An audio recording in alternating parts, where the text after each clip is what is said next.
Mr. Gandhi, welcome to Stanford. Do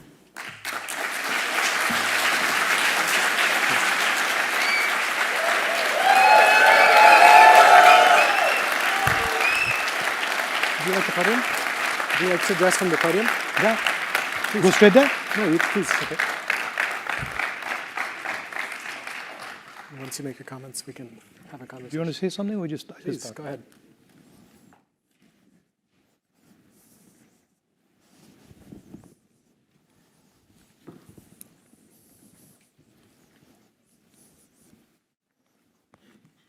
Thank you very much for giving me the opportunity to come and speak to you. I've heard a lot about your institution.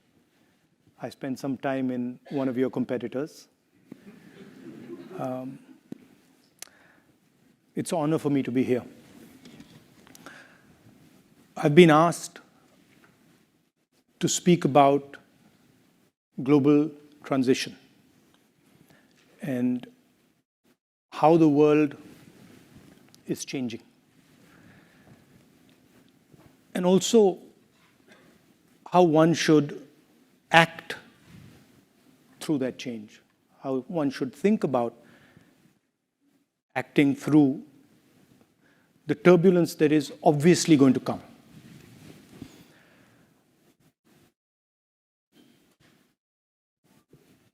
I heard in the introduction that I was a member of parliament until a few months ago. I don't think when I joined politics, 2004, I ever imagined what I see going on in our country. It was way outside anything that I had ever imagined. To be the first person to get a full criminal sentence on defamation, to get the maximum sentence and to be disqualified from parliament. I didn't imagine that something like this was possible. But then I think it's actually given me a huge opportunity, probably much bigger than the opportunity I would have sitting in parliament. That's just the way politics works. I think the drama started really about 6 months ago. We were struggling. The entire opposition is struggling in India. Huge financial dominance, institutional capture. We were struggling to fight the democratic fight in our country. And we decided none of the systems were working. Democracy isn't just about an opposition party. It's about a set of institutions that support the opposition party. And those institutions were either captured, certainly weren't playing the role that they're supposed to play. And so we decided to do something quite strange. We just decided to walk across the country. And we never imagined for a second what would happen when we walked across the country. What would happen not just politically, not in terms of the type of response we got, but what would happen to us when we walked across our country. All of us. Started with about 125 people, and it fundamentally transformed the way we think about our country, about our people, about politics, about what is important. A lot of people ask me, what's the lesson you've learned from this? And for a long time, I couldn't quite say what it was. I couldn't answer. I'd say, I've picked up so much information overload, I can't really tell you what this has done. It was the most beautiful experience of my life, by far. It was very painful. I had a knee problem. It's one of those things you get up and you say, okay, we're going to walk 4,000 kilometers. So, at some level, it's a crazy thing to even conceptualize. And I thought I'm reasonably fit. I thought shouldn't be too difficult. I calculated in my mind. I said, well, what's it going to be? It's going to be 25 kilometers a day. No big deal. And then I had a knee problem. And then the whole thing, the way life works, everything just transformed itself.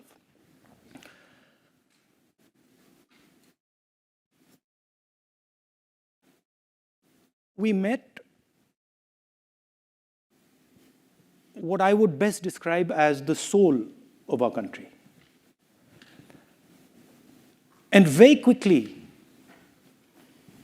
in a week, 10 days, a silence descended on us. We couldn't speak. We went from trying to explain things to people. This is why agriculture isn't working. This is how you should think about education.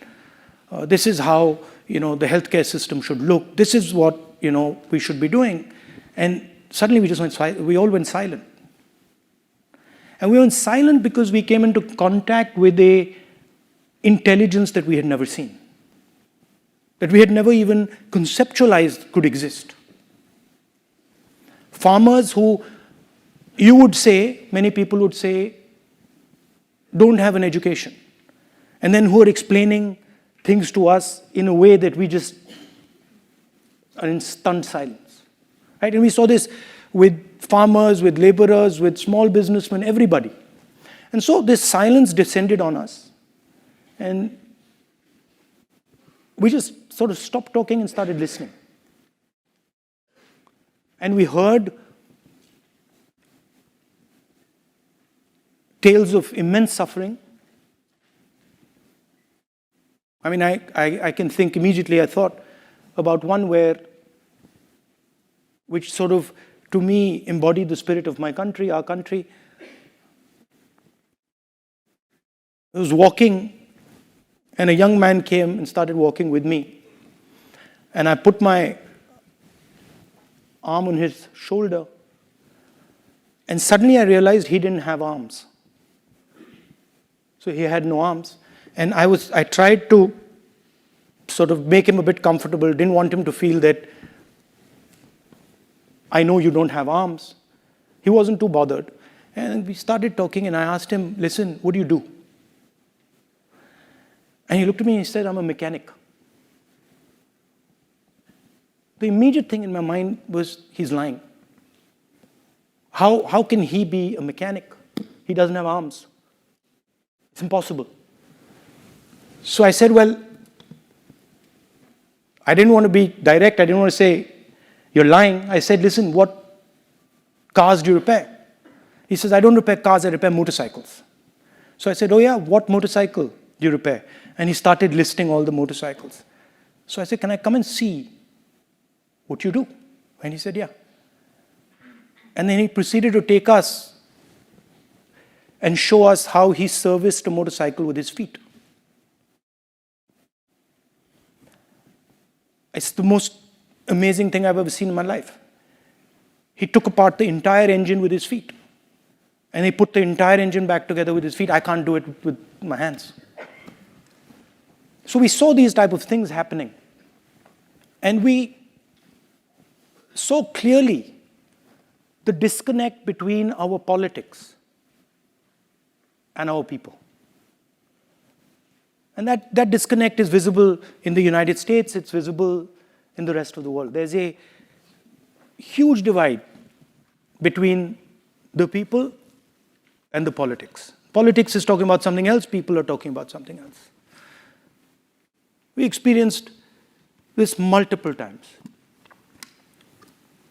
And as I was walking through this, I kept thinking, something puzzled me.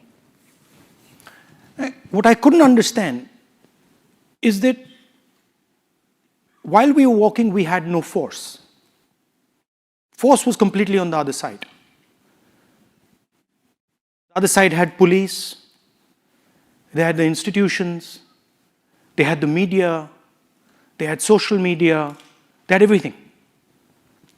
And here was this group of people.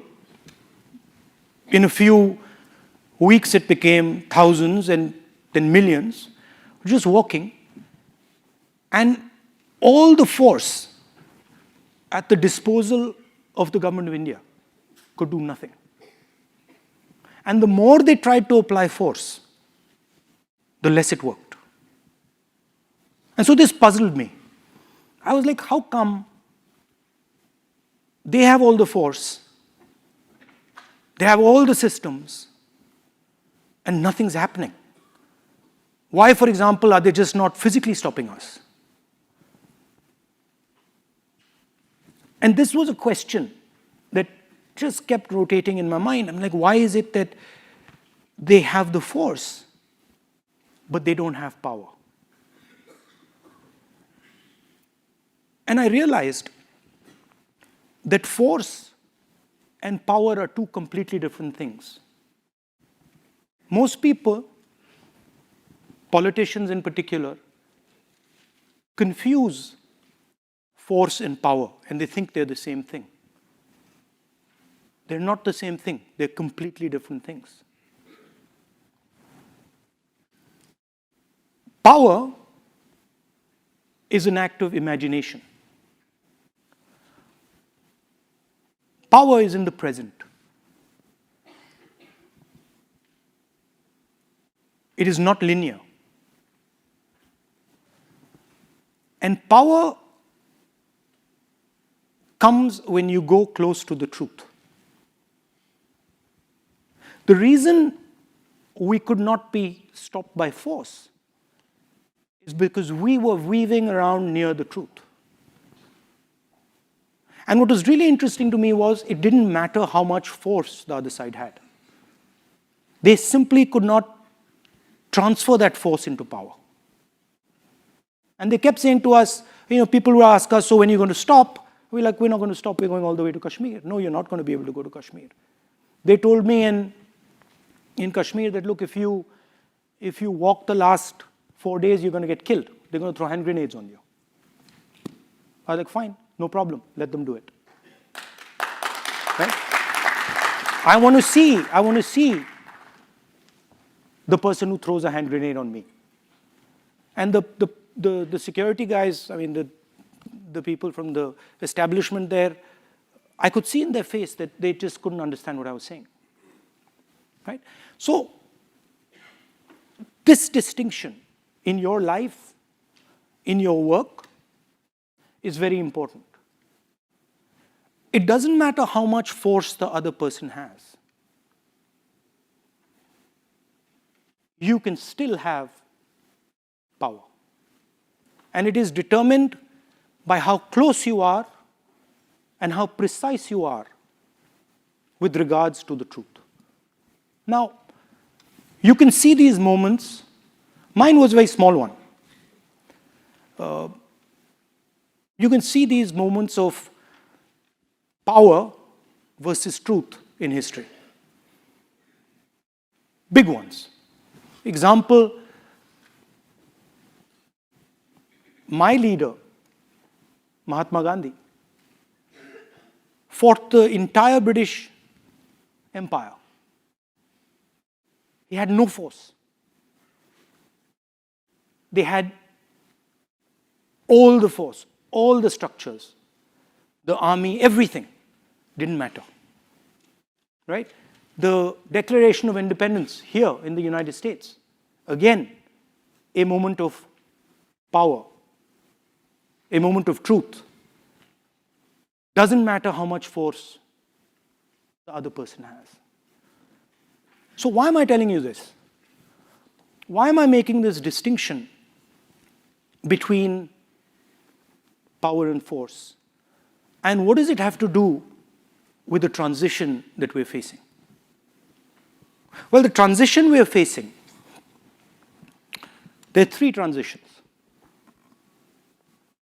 There is a revolution in mobility. There is a revolution in the energy system. And there's a revolution in connectivity, what we call AI and data. These are the three revolutions that are taking place. And they're going to affect everything. The last time we had a similar transition,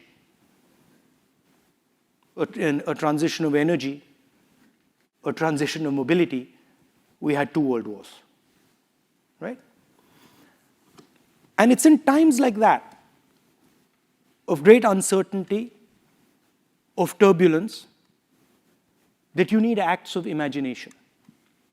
While I was coming here to Stanford University, I was thinking about it. All the work that you do, a lot of the work that you do, robotics, AI, where was the moment of power? The moment of power was when President Kennedy said, let's go to the moon, right? That was not an act of force. That was an act of imagination. And from that, a lot of the work you do has emerged, evolved. And that's the type of relationship the United States and India should be thinking about. A relationship that's based on the true reality of our people.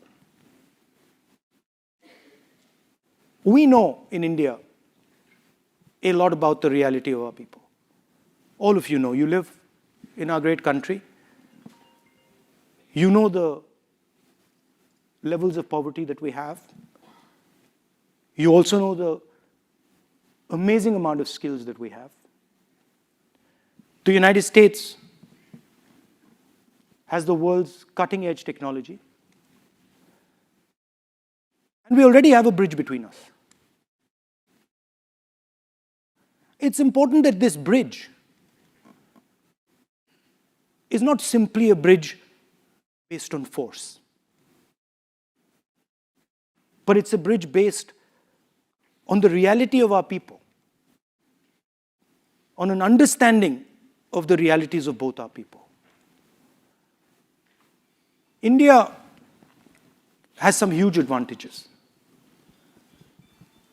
In a data-centric world, we have one of the largest pools of data. You over here are testament, many of you, to our skill in technology, in software. There are many more young people like you back home who don't have the opportunity you've had, who could augment our capability.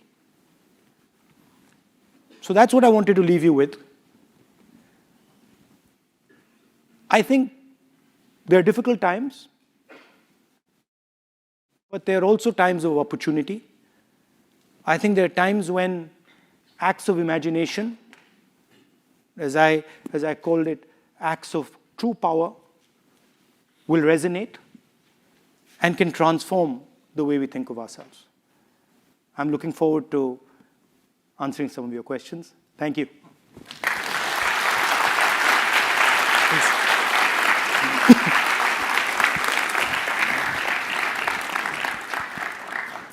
Thank you very much. Thank you for coming to Stanford. Thank you for being such an ardent and passionate supporter of the US-India relationship. It's great to have you here. Wanted to start by asking you something, since you spoke about the yatra, about this disconnect between politics and people. I imagine you're not planning on walking every year or every few months across India to gather information. No, it's not a bad thing. Perhaps. I mean, every year is difficult. Probably not possible. But I think a little bit of movement's not a bad thing. Fair enough. That's a good point. But somehow, in a democracy, we expect this to be institutionalized in some way, right? Same as in the US. As you said, we have a disconnect, it sometimes feels like, between what our people want and what our politicians say or what our politics are all about.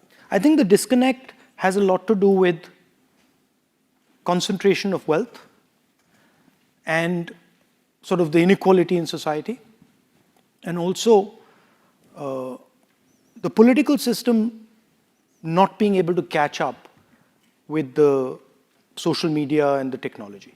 So there's a little bit of lag between the political system and the technological progress. And I think democracies are struggling with that. Yeah. Even though this is a point in time where technology is supposed to be connecting us like never before, what you're saying is that these institutions, sometimes it lags a little bit behind. Yeah. I mean, the systems are not, the systems are not designed for this level of connectivity. And so I think a little bit of evolution in the systems is going to take some time, but it'll happen. Yeah. And what about social media generally? We're in the land of big tech right now. What role can technology play in trying to understand, perhaps bridge that divide, or do you think it's just fundamentally on these institutions, the governance structures? I mean, it creates an asymmetry in information. So, for example, in our case, the government has information that the opposition just doesn't have. Right? And that can be used politically. So that's one aspect of it.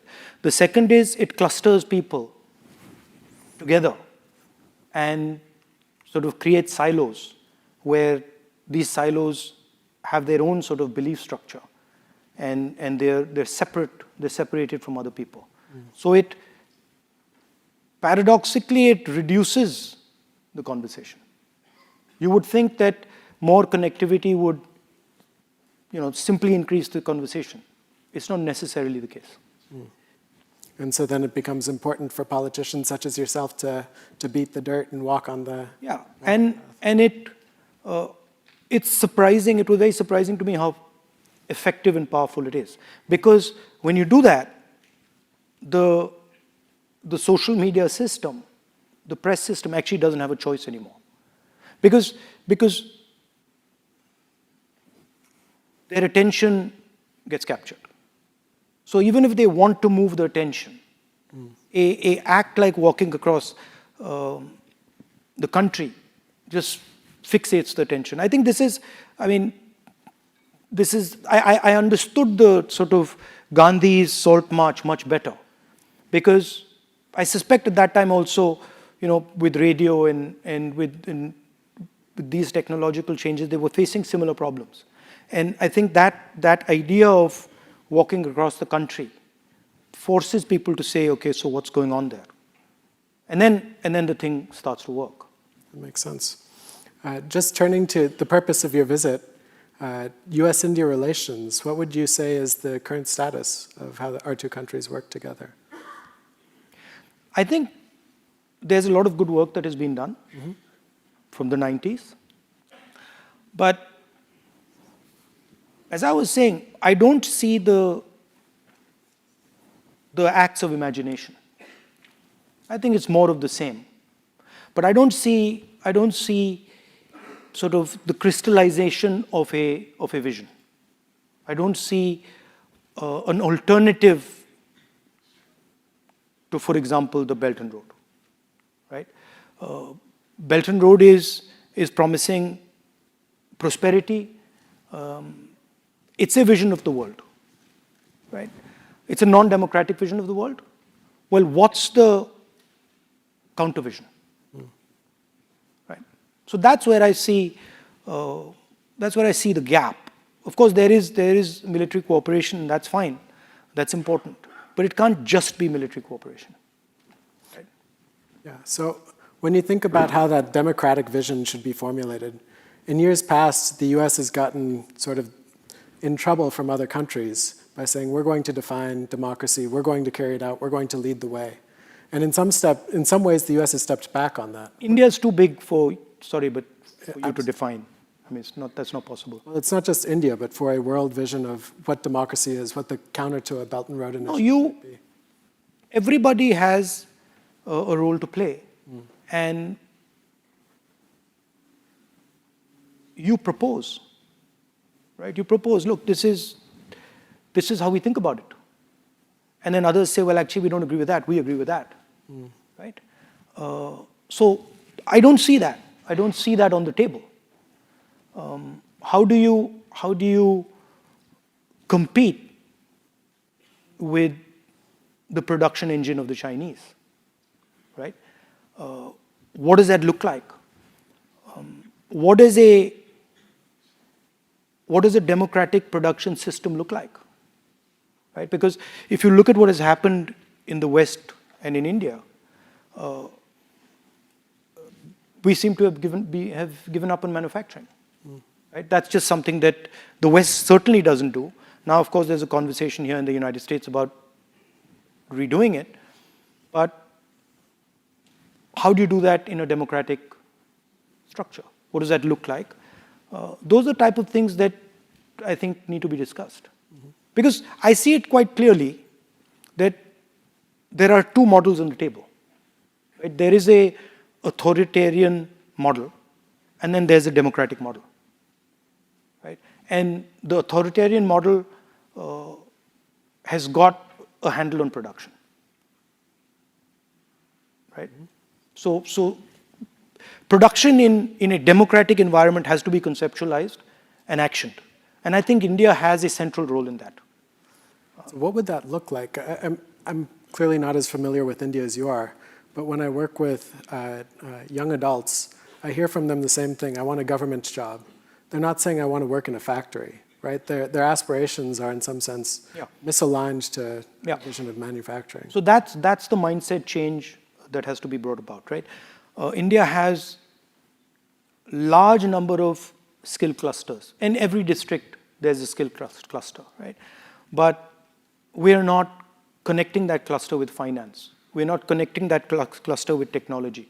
We're not nurturing the ability to manufacture. By manufacturing, I don't necessarily mean massive factories the way China does. You could have small and medium factories. You could have technology-intensive factories. But at least get on with the business of production. It'll probably look very different in India than it looks in China. It'll probably be much more decentralized. So those things will emerge once you start discussing a potential vision. I also think that neither the United States nor India can do it alone. I think there's a synergy between our two countries that is required for it to happen. What would that take on? What could the US offer to India or vice versa that you would like to see? I mean, India, of course, as I said, has it's what Saudi Arabia is to oil, India is to data, right? With China, we have the single biggest data pool on the planet. So that's a huge asset that we bring to the table. We have these youngsters who are here, and millions of them back home who understand how to manipulate that data, who understand how to conceptualize production. So we have that. We also have a population that is more than ready to work very hard. So that's what we have. So when I listen you have technology. You have Silicon Valley. So these two things need to be brought together, but it needs to be a vision, right? And you need to start actioning it. So when I hear people from the opposition party coming out here, they talk about the same sorts of things. India needs to make more in India. Manufacturing needs to take off. The US and India need to work together towards this vision. How would you say you differentiate yourself from the ruling power in this dimension? I have a completely different concept of India. I don't see India the way they do. They see India as a top-down, centralized system. I see India as multiple cultures, multiple religions, multiple languages. I see it as a decentralized system. I don't think one state should impose itself on another state. I don't think one language should be imposed on the people of India. So it's two completely different visions of India. Right? I actually don't believe that the BJP's vision of India can lead to production. Can you say why? I think because you need to decentralize power in India to produce. You won't be able to do it from Delhi. And that's probably... Like for example, you take if you want to look at success, reasonable success, manufacturing in India is Tamil Nadu, right? Completely different cultural system, completely different language, completely different history. You have to leave them alone. You have to make them comfortable. You can't let them feel that their language is threatened, their culture is threatened, and then they can do it, right? But if you are under the impression that, look, my language is being threatened, my culture is being threatened, my belief structure is being threatened, where are you going to sit there and say, let me go and get to work? You're going to be on the defensive all the time. So both in the US and in India, one of the big solutions, a top-down solution perhaps you might say, is to offer subsidies to try and encourage more manufacturing. We see this in the chip wars that are taking place right now in semiconductors. We see this in other industries as well. What's your view on that? How can that be channeled in a more decentralized fashion, I'm assuming you would say? Yeah, you could do that. I think it also has a lot to do with the way you think about finance and the way you think about banking. So if your banking system, at least in India, your banking system is very centralized, and then the top 15, 20 people have full access to the banking system, whereas small and medium businesses, people who want to set up production units, they don't have access.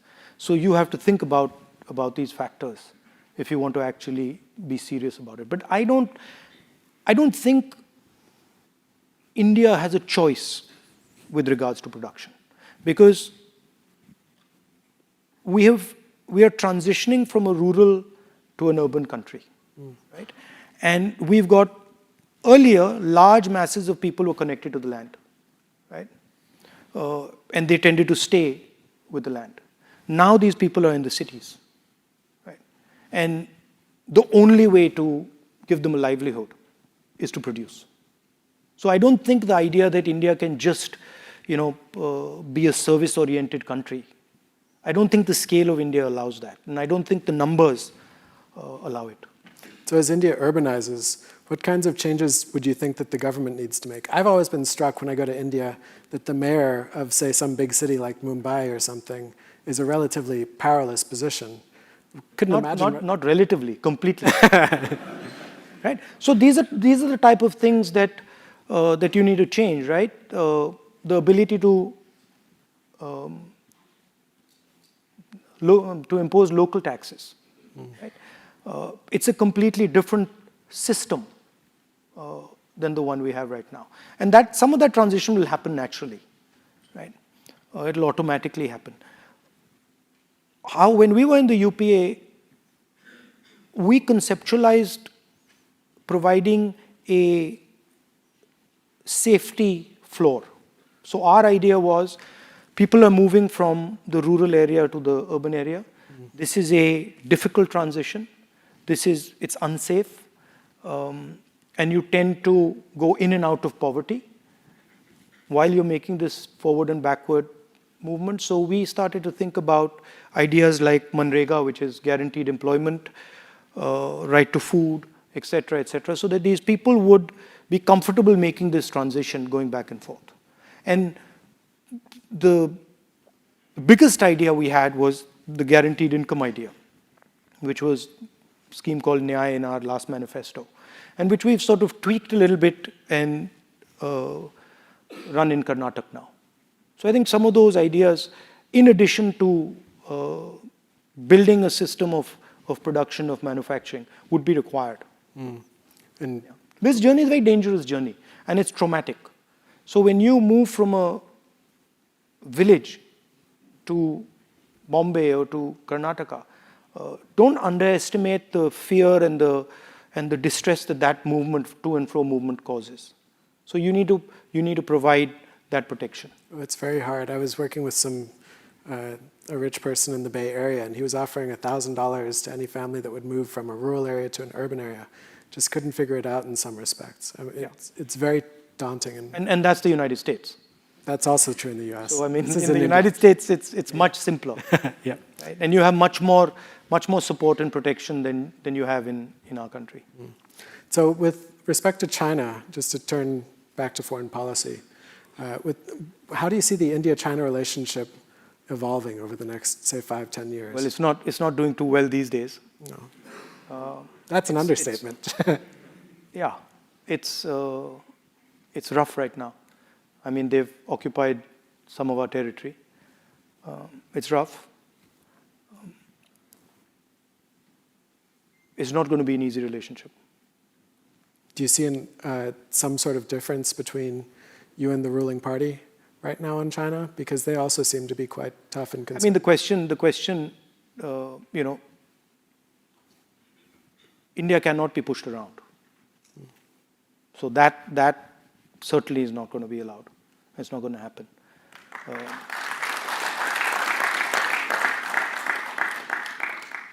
But they are our neighbor, and we have a trade relationship with them, and that's just a fact of life. Mm-hmm. Do you see a possibility, perhaps a closer relationship between the US and India? Some people argue that the relationship really should be one of security rather than people-to-people ties, rather than economic. First and foremost, it should be about securing an Indo-Pacific. Do you see a space for that, or do you think that might be a concerning dialogue? I think there is a space for a security relationship, but we have to answer the question of productivity, right? Because you cannot simply ignore the manufacturing might of China, right? You have to compete with them. It's not. I don't think it's an option. So what does that competition look like? It of course, it's not. I'm not talking about conflict. I'm talking about competition. How do we create an alternative vision to the production that they're doing, right? There are complications with having manufacturing in democracies, right? So how do you deal with those complications? We don't have too many success stories, unfortunately, at least post-World War II. Well, you pushed manufacturing out of your country, right? And you pushed it out partially because you didn't want to deal with the labor mobilization that results from large factories, right? So in a sense, you parceled it out to China. And now you've realized that was a mistake, right? But there are political reasons as to why that happened, right? So that's really the thing. Instead of resolving the conflict between labor and capital in the United States or in the Western world, you parceled it out. And in my view, that was a fatal mistake. I don't think it's one, though. It seems like consumers especially, right? They care about prices at the end of the day. We like to think that we care about climate, we care about how people are treated, labor standards. Are you saying that India should compete with China on a price front, or should India be offering something else? No, I'm saying, I think that's black and white. Do you compete on price or do you compete on something else? I'm saying that have a vision for manufacturing, right? Have a vision for, what's our problem? Our problem right now is that we have millions and millions of people who we simply cannot employ through services, right? You just don't have the spin-off jobs in services that you have in manufacturing. A car factory produces a whole bunch of auxiliary units, produce another set of auxiliary units. So it's an entire network where you can give many more people jobs. So this idea that, we can just ignore manufacturing and we can just run a service-based economy, you'll have huge social problems in India. You won't be able to deal with them because you'll have massive amounts of unemployed people. Which is what we're seeing Yeah. these days. Unemployment's very high. So exactly, and if you look at unemployment, it's rising. As manufacturing is dropping, unemployment is rising. Right? It's directly connected. That makes sense. It's a hard thing to do, right? It's not an easy thing to do. It's much harder, frankly, for the West to do it than for us to do it. But it's got to be done. There's certain elements of it that you will do better than us. There's certain elements of it that we will do better than you. But it's got to be done. Makes sense. In the time remaining, I've collected some questions from students. They were collected prior to your speech. I was hoping for some softball questions on the yatra. The last few nights, I've been binge watching what you ate and what you did, all of these sorts of lifestyle questions. But alas, Stanford students failed me. They've got some tough questions for you. I'm fine with tough questions. Great. So the first one is from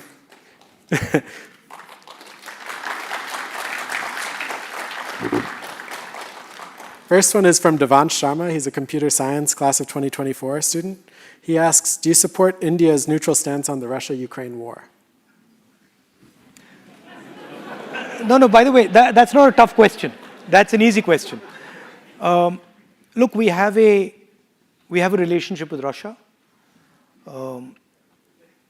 We've had a relationship with Russia, and we have certain dependencies on Russia. So I would have a very similar stance as the government of India. I mean, it might not be popular here, but it is what it is. Look, at the end of the day, we have to also look out for our interest. But don't you see a role, I mean, if you've got your interests tied so closely to Russia, over time evolving those interests so that India can stand up on its own 2 feet to a certain extent, a little bit more? I mean, yes, but India's a big enough country whereby it generally will have relationships with other countries. It's not so small that it can just say, okay, we're just going to have a relationship with you and with nobody else. It's actually difficult for us to do. So we will always have these type of relationships. We will have better relationship with some people, evolving relationships with other people. So that balance is there. But to say that, okay, India will not have a relationship with this set of people, that's difficult for India to do. And the present government has recognized that the territorial integrity of Ukraine, it is important, and that's something, yes, especially with China on your borders, that you have to be also cognizant of. So their position is colored. It's not a black and white in the case of the government. Next question comes from Arman Sharma, bioengineering class of 2024. Over the last few years, your international presence has skyrocketed. You've delivered message at universities and clubs across US, UK, and more. Here I'm trying to make Stanford feel special, but unfortunately we were among the last to get you. When we see struggles between the ruling party and the opposition in other democracies, we hardly ever see the opposition seeking international support outside the foreign ministry. You've gone rogue in some respects. No, right? I'm not seeking support from anybody. I'm very clear that our fight is our fight, right? And the BJP likes to twist this stuff, but no, I'm not seeking support from anybody. But there is a group of young students from India here, and I want to have a relationship with them, and I want to talk to them, right? And I think it's my right to do it. Mm-hmm. I mean, I don't understand why the Prime Minister doesn't come here and do it. Prime Minister Modi, you're welcome at Stanford anytime. We would love to have you as well. Come and have a chat, you know what I mean? We've been fortunate to have... Answer some hard questions.